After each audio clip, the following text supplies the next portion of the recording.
and welcome back to EWC Central. My name is Quickshot, and we just saw Fnatic picking up at least one of the round wins there against Weibo. We'll continue tracking those results as the day plays out. For now, though, I have a very special guest joining me from an organization that I have a long and rich history with, T1 Esports.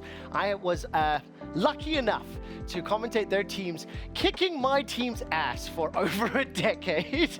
And while that is a pretty dramatic introduction, I have Jade Kim from T1. I'm told you're the general manager for EWC. So first of all, yes, please can you say hello to our viewers? You can address the camera and tell us about your role. Sure thing. Hi everyone, my name is Jade. I am the general manager for T1's EWC titles. It's very nice to meet you all. That is fantastic. So Jade, just before we dive into the role and what that means, can you tell us a little bit more about your background, how long you've been with T1, your gaming or esports history? Sure. So I started off as a manager for Misfits Overwatch team, the Florida Mayhem, and I eventually grew into a kind of assistant general manager role there until our very final season, which was luckily enough our championship season before the Overwatch League disbanded.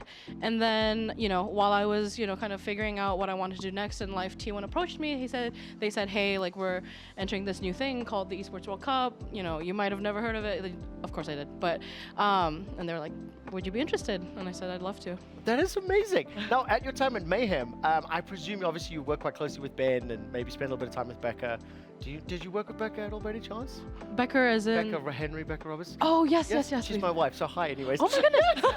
Sorry, Hi, Becca. just have a moment. As soon as you said Mayhem, very personal. Oh, yeah. I'm so sorry. We'll talk about that off air.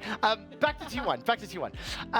General manager for your titles at EWC. So from what I understand, how I interpret that, T1 has picked up a general manager for all of the teams attending here. If that's true, how serious is T1 taking EWC?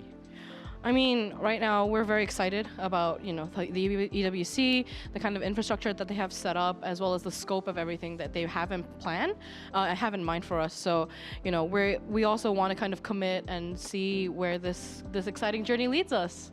I have to be honest, I've had the pleasure of speaking to a lot of organizations, but to pick up a manager for just the titles, we'll bring up the titles on screen in just a moment.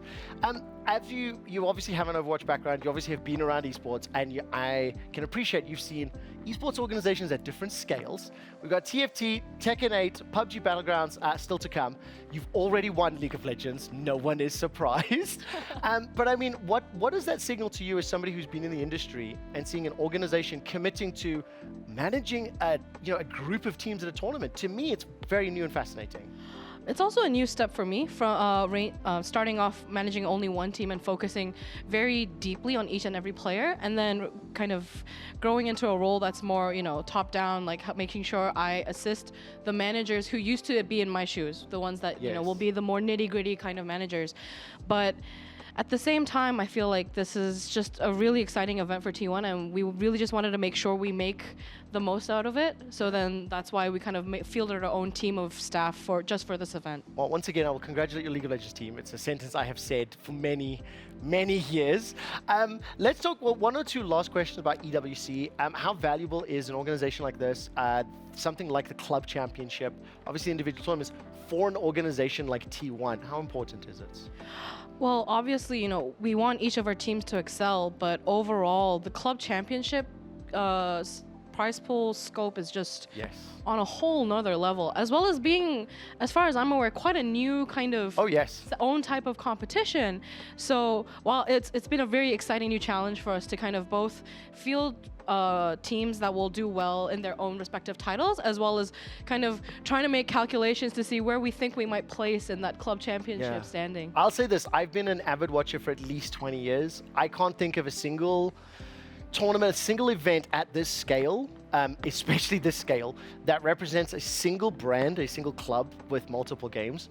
Out of interest, this is not to quote you, this is definitely not to make T1 scared. What would make T1 as an org, or make you as a general manager, decide to pick up more games, because obviously EWC is coming back next year. You've only got a few teams competing. We look at Falcons, for example, they've got, what, 14, 15 teams. You know, that's aspirational. So what would be some of the logic that we can help explain to general gamers about what maybe the thought process is? And again, I'm not asking you to make a commitment here. We're just ideating. Well, kind of one of the main impressions I've had working with T1 so far has been that T1's really big kind of focus is being the best, or at least doing the best we can at whatever we decide we're going to do. Yeah. And for EWC this year, you know, we kind of just, as soon as we got the news, we started to scope out teams and players and stuff like that. But, you know, I think competitiveness is probably our highest goal. We'd rather keep our scope tighter, but make deeper runs with each team, rather than just casting a super wide net and like hoping we get the jackpot on like one or two. And that's been the way I've operated this year.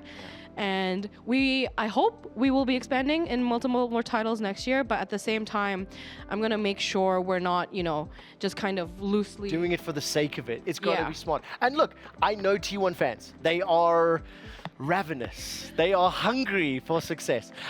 Can you give me any insight? We've obviously got a bunch more teams and players coming to the tournament later on. I personally can't wait for Tekken. It's a game that I haven't had the opportunity to broadcast. I'm so excited. How are the teams and the players feeling as we look ahead to the last 3 weeks? Well, for I'm just gonna put all our teams out there. You know, TFT, we have Pintum, who's, you know, made frequent World Championship appearances, so we have that kind of player already. And then for PUBG, we picked up a team that was already performing very strongly. Tekken was a kind of new one, was our first attempt at dipping our toes into new waters, where, you know, we wanted to pick up players where we think they'll do well, but we also think they'll do even better in the future. Got it.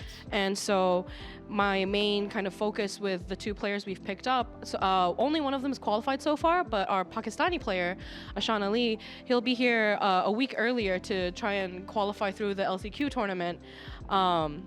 And so for both of these players, we're really looking forward to kind of nourishing them and just growing them. I will say this, the thing that blows my mind is, as we were talking about Tekken, I was preparing a question, South Korea getting T1, and then you went Pakistani. I'm like, damn it, my whole question, how are you going to stop Arsenal Ash? For viewers at home that don't know, Pakistan is arguably the best Tekken region in the world. Pakistan is the best Tekken region in the world. I think that's fair to say. That's for me to say. I'm going to say thank you so much, Jade. What I will do is this. I want to quickly just let you know, we've just started something for the first time. We haven't practiced it. We have some EWC merch here, and I'll just quickly show that off. We still have the tag. Let's hide that. You can pick this up at the venue. I'm going to be getting Jade to sign this, as well as the rest of the broadcast on his account. We're not going to do it on camera because we haven't practiced it yet, but I would like to say you have to sign it before you leave. And then I'm going to ask you just to give a shout out to fans, to viewers, to the organization, and just, you know, say goodbye and enjoy the rest of your day. To camera number 1. Sure. Hi everyone. I know I'm quite a new face in the T1 organization, but I also know how, as you know, as Trevor mentioned, how fans are ravenous for good performances from every team that T1 does decide to field. So I will be doing my best to kind of make you guys proud and make the emotional investment worth it.